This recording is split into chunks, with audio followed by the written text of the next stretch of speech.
नमस्कार दोस्तों। तो कल अपन ने विभाज्यता और संख्या पद्धति के शॉर्ट नोट्स तो अपन ने पढ़ लिए यानी कि नंबर सिस्टम और डिविजिबिलिटी उसके शॉर्ट नोट्स अपने पास हैं जो कि अवेलेबल हैं बिल्कुल अच्छे से अपन ने उस वीडियो में कवर कर लिया थे। और किसी ने वो वीडियो नहीं देखा है तो जाकर देख सकते हैं। आज अपन उसी से रिलेटेड क्वेश्चन करने वाले। ये अपन क्वेश्चन ले रहे हैं राकेश यादव की बुक से। तो चलिए स्टार्ट करते हैं। ये क्वेश्चन बहुत इम्पोर्टेंट, हर एग्जाम में इस टाइप के क्वेश्चन पूछे जाते हैं। तो चलिए स्टार्ट करते हैं आज की क्लास। पहला क्वेश्चन है, निम्नलिखित में से कौन सा कथन असत्य है? प्रत्येक प्राकृत संख्या वास्तविक संख्या होती है। अब अपने को ये नहीं पता है, अगर ये और ये वाले क्वेश्चन अगर आपसे नहीं हो रहे हैं तो इसके लिए बेस्ट ट्रिक है। और बेस्ट ट्रिक में अपने पास बेस्ट नोट्स है और बेस्ट नोट्स अपन आपको बताने हैं। नेचुरल नंबर को बोलते हैं प्राकृत संख्या, इसे एन से डिनोट करते हैं। होल नंबर को बोलते हैं पूर्ण संख्या। इंटीजर को बोलते हैं हम पूर्णांक, जिसे जेड से डिनोट करते हैं। रेशनल नंबर होते हैं परिमेय संख्या, इन रेशनल, और उसके बाद आता है वास्तविक संख्या।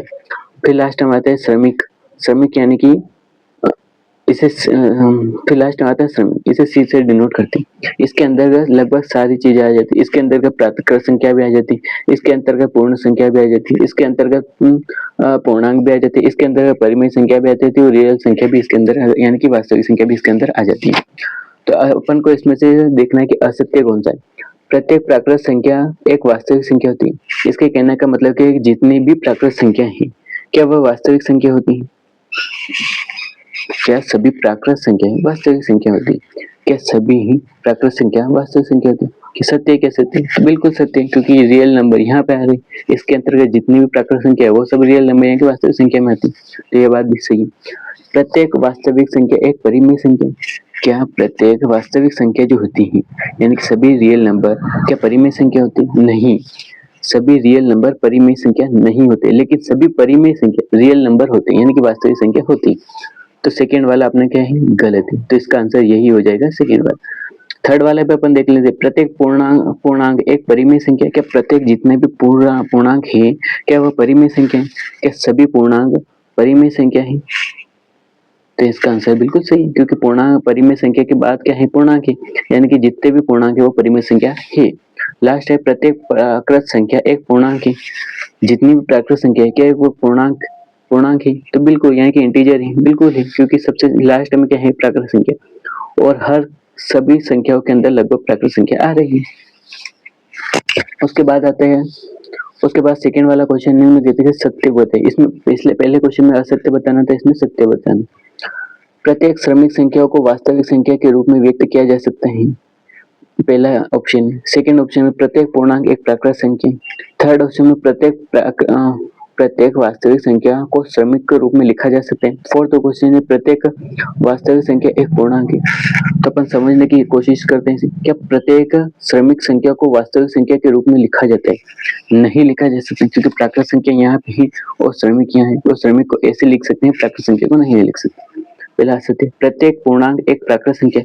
क्या प्रत्येक पूर्णांक प्राकृत संख्या है? क्या प्रत्येक पूर्णांक एक प्राकृत संख्या? प्रत्येक पूर्णांक प्राकृत संख्या है? प्रत्येक प्राकृत संख्या पूर्णांक नहीं हो सकती, लेकिन प्रत्येक पूर्णांक प्राकृत संख्या हो सकते हैं। तो ये कहीं ना कहीं मेरे को बात बिल्कुल सही लग रही। थर्ड वाला देखते हैं, प्रत्येक वास्तविक संख्या को श्रमिक के रूप में लिखा जा सकता है। थर्ड वाला क्वेश्चन है कि प्रत्येक प्राकृत संख्याओं को श्रमिक के रूप में, प्रत्येक वास्तविक संख्याओं को श्रमिक के रूप में लिखा जा सकता है। प्रत्येक वास्तविक रियल नंबर को श्रमिक के रूप में लिखा जा सकता है। सभी रियल नंबर को श्रमिक के रूप में नहीं लिखा जाता, लेकिन श्रमिकों को नहीं लिखा जा सकता है। बस तेरी माँ की चीज।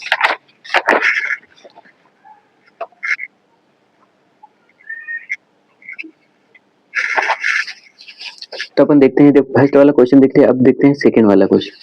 सेकंड वाला क्वेश्चन है सेकंड वाला क्वेश्चन का पहला ऑप्शन है कि प्रत्येक श्रमिकों को वास्तविक संख्या के रूप में देख सकते, नहीं देख सकते। श्रमिक सबसे लास्ट में आता है।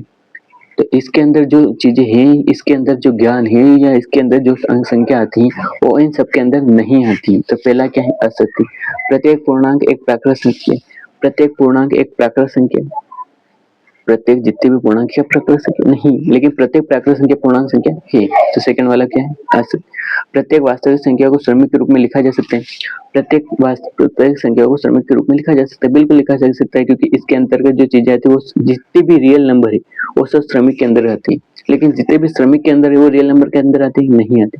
तो ये थर्ड वाला की बिल्कुल सही। फोर्थ वाला देखते हैं, निम्नलिखित में से अभाज्य संख्या क्या है। अपने को अभाज्य संख्या निकालनी, और कोई भी अगर अभाज्य संख्या निकालनी, इसका बेस्ट तरीका आज अपन देखने वाले। अभाज्य संख्याओं में देखने की दो चीजें अपने को देखनी है कि कोई संख्या दे रखी है, उसकी अभाज्य संख्या निकालनी है, तो उस संख्या में दो चीजें देखनी। पहली तो बड़ी संख्या है कोई भी, उसके लास्ट में देखना 1 3 7 9 हो, ये वे संख्या होती हैं, अगर ये लास्ट में है तो कहीं ना कहीं ज्यादातर चांस है कि यही अभाज्य संख्या होगी। जो 2 4 6 है, अगर किसी भी संख्या के वो पीछे है तो अभाज्य संख्या नहीं है, क्योंकि ये अगर किसी भी संख्या के पीछे आ रहे हैं तो वो किसी ना किसी तरीके से कट जाएगी, लेकिन इसके बहुत ज्यादा चांस है कि ये नहीं कटेगी। फर्स्ट वाले क्वेश्चन में देखते थे 1 1 1 1 1 7 आ रही, यानी कि इसमें से ये अपनी ट्रिक तो काम तो कर रही, लेकिन पूरी तरह से काम नहीं कर रही। ये तब काम करेगी जब ये वाली संख्या हो, तो अपन सीधा काट सकते हैं। लेकिन इस वाली संख्या में अगर देखें तो 1 1 भी है, 1 भी, 3 भी है और 7 भी, लेकिन अपने को पता नहीं चल रहा है कि कैसी। तो इसका भी बेस्ट सोल्यूशन अंकों का है। सेकेंड अगर इसमें ट्रिक देखें तो उसे कहते हैं अंक योग, उसे कहते हैं अपन अंक योग। अंक योग यानी कि 1 6 1 ही, इसके अंक का जोड़ दें 1 + 6 + 1, अगर इसको अपन जोड़ देते तो इसका आंसर क्या है 6 + 1 7, मतलब अंकों का योग अगर वो 3 से डिवाइड हो जाता है, 3 से डिवाइड हो जाता है या किसी भी संख्या से डिवाइड हो जाते हैं तो अभाज्य संख्या नहीं मानी जा सकती। सेकेंड ऑप्शन पर ये ट्रिक के साथ ये ट्रिक अप्लाई करेंगे तो वो अपना आंसर बिल्कुल सही बैठेगा। ठीक, अगर अपन जोड़ें तो 6 + 1 7 + 1 8, अब 8 को तो 2 से विभाजित कर सकते हैं। अब बात करें 7 7 8 और 1 9 9/3 से विभाजित कर सकते हैं। फिर फोर्थ ऑप्शन क्या है, थर्ड ऑप्शन है 1 3, ये वाला, इसको जोड़ते हैं 9 और 1 10 10 और 3 9 + 1 + 3 करेंगे तो 13, और 13 को किसी से विभाजित नहीं कर सकते, तो यही क्या है अभाज्य संख्या। तो इसका ऑप्शन हो जाएगा थर्ड। फोर्थ क्वेश्चन है कि 20 और 50 के बीच लगभग कितनी अभाज्य संख्या है। 20 और 50 के बीच लगभग कितनी अभाज्य संख्या अपने को निकालना है। तो देखो पहली बात तो ये है, ये वाली ट्रिक वापस यहाँ पे भी अप्लाई कर दो। ठीक, 21 तो 3 से विभाजित हो जाता है, सबको पता है।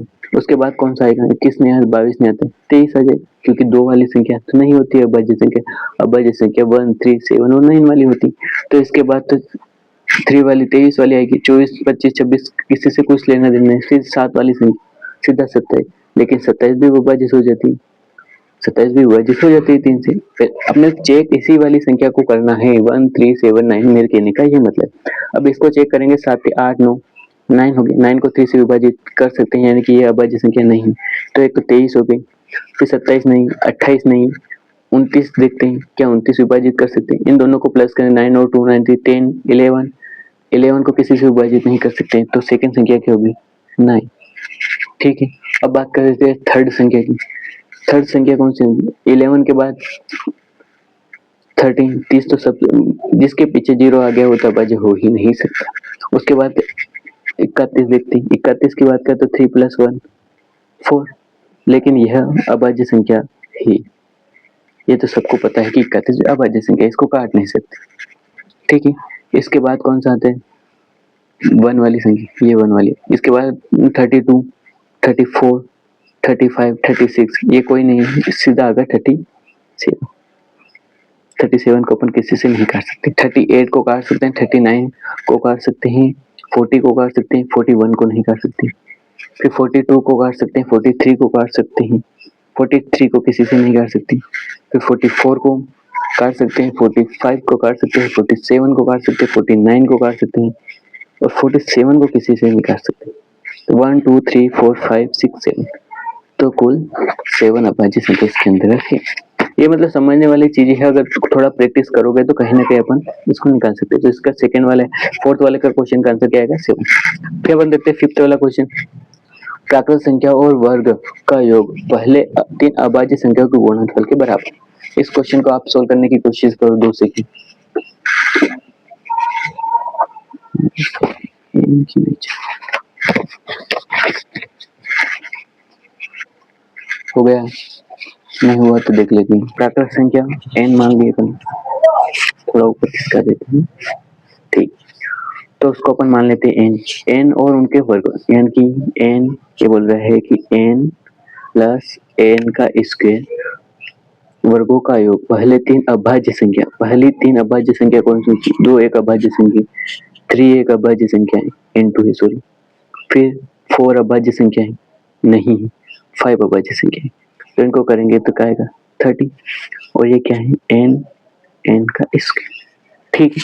अब 30 को इधर लाना। अब क्वेश्चन क्या है? तीनों का गुणनफल के बराबर है, यानी कि बराबर ही होता है, ये और ये बराबर है। तो n की जगह से क्या चीज है कि ये बराबर 30 आ जाए। जाहिर सी बात है अपन 30 को उधर से इधर लाएंगे। जैसे इधर लाते हैं अपन n square plus n minus 30 बराबर 0। अब 30 को अपन दो भागों में विभाजित कर सकते हैं, 5 और 6, ठीक है। 5 और 6 में विभाजित कर सकते हैं, जिसमें से 6 माइनस का है, क्योंकि 30 क्या है? माइनस की संख्या।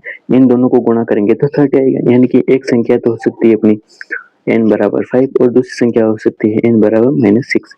अपन के यहाँ पे क्या है? -6 तो नहीं, लेकिन -5 है, तो 5 का क्वेश्चन क्या है? 5 आंसर है। -6 से तो आंसर है ही नहीं अपने पास, -6 आंसर आ रहा है, जो कि ऑप्शन में -6 है क्या? नहीं, लेकिन 5 है तो आंसर 5 है। फिर 6 वाला देखते हैं। तीन अभाज्य संख्याओं को 90 है, उन एक दूसरों के बीच 30 से अधिक है, निम्नलिखित इसमें तो कौन सी संख्या है? यानी कि वो पूछ रहा है कि उसके कहने का मतलब है कि 3 अभाज्य संख्याओं का योग 90 है। तो जाहिर सी बात है 90 सम है कि विषम है? 90 सम संख्या है, क्या है? इवन नंबर, ओड नंबर नहीं।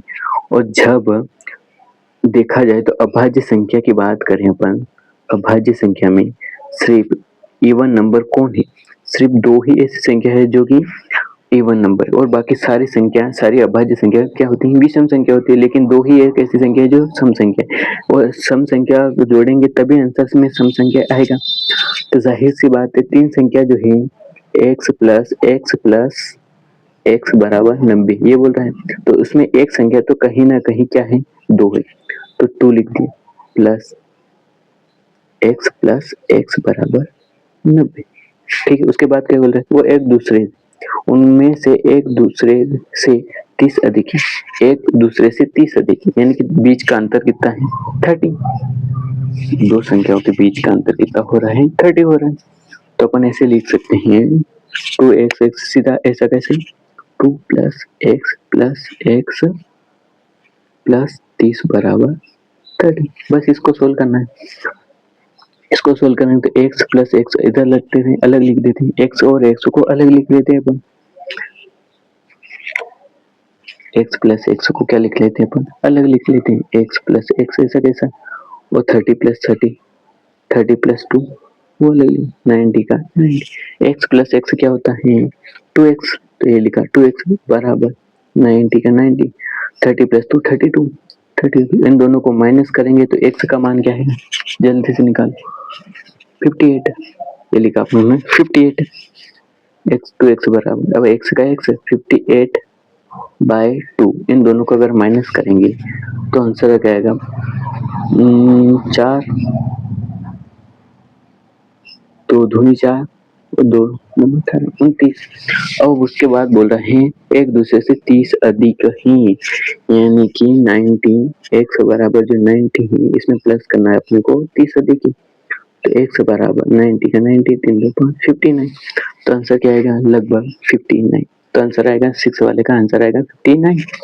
7 क्वेश्चन है, x, y और z अभाज्य संख्या है जहां x बड़ा है y से, y बड़ा है z, सॉरी, यानी कि z y से बड़ा है और y x से बड़ा है, यानी कि एक दूसरे से सब संख्याएं बड़ी। फिर वही वाला रूल जो अपन ने इस क्वेश्चन में लगाया था यही लगाते हैं। आंसर में क्या आ रही है? 70 आंसर आ रहा है। वो 70 क्या है? एक सम संख्या है, और सम संख्या है यानी कि अभाज्य संख्या में कहीं ना कहीं 2 लिया गया है, ठीक है। तो अपन x plus y plus z बराबर 70 है। इसमें से एक संख्या का तो पता चल गया अपने को क्या है, 2 प्लस एक्स प्लस जेड बराबर 70। अपने को अब दो संख्या निकालनी है, ठीक है, कि दो संख्या क्या हो सकती हैं जो कि 70 ला सके, ठीक। तो अगर 70 को अपन x प्लस जेड ऐसा कैसा लिखते हैं, बराबर 70 ऐसा लिखते हैं, 2 को उधर ले जाते हैं minus, x plus z sorry y plus z करेंगे, इन दोनों को माइनस करेंगे तो 68, और 68 जो आता है इसमें से दो संख्या अपने को निकालनी, और ध्यान रखना y वाली संख्या बड़ी होगी, z वाली संख्या उससे भी बड़ी, y वाली जो संख्या है उससे भी संख्या z वाली बड़ी होगी, सबसे छोटी x वाली, फिर से y वाली, फिर z वाली। तो इन दोनों को अपन दो भागों में डिवाइड करने के लिए अपन 2 से भाग देंगे, 2 से भाग देंगे, 2 3 6, 2 चौका 34। अब 34 के पास वाली संख्या अभाज्य संख्या और 34 के बड़ी अभाज्य संख्या जो कि लगभग इनके पास है, कौन कौन सी, 34 के बिल्कुल पास में अभाज्य संख्या 31 है, और उससे बड़ी अभाज्य संख्या क्या है, 36 नहीं है, 5 नहीं है, 6 नहीं है, 7 है, 37। तो ये तो हो गया y का मान, ये हो गया z का मान। तो क्या पूछा है, z का मान क्या है, तो z का मान 37। तो आंसर आएगा 7 का 37 आंसर अपने आ गया, ठीक है। तो आज की वीडियो में बस इतना ही, मिलते हैं अगली वीडियो में, bye bye, good bye, good.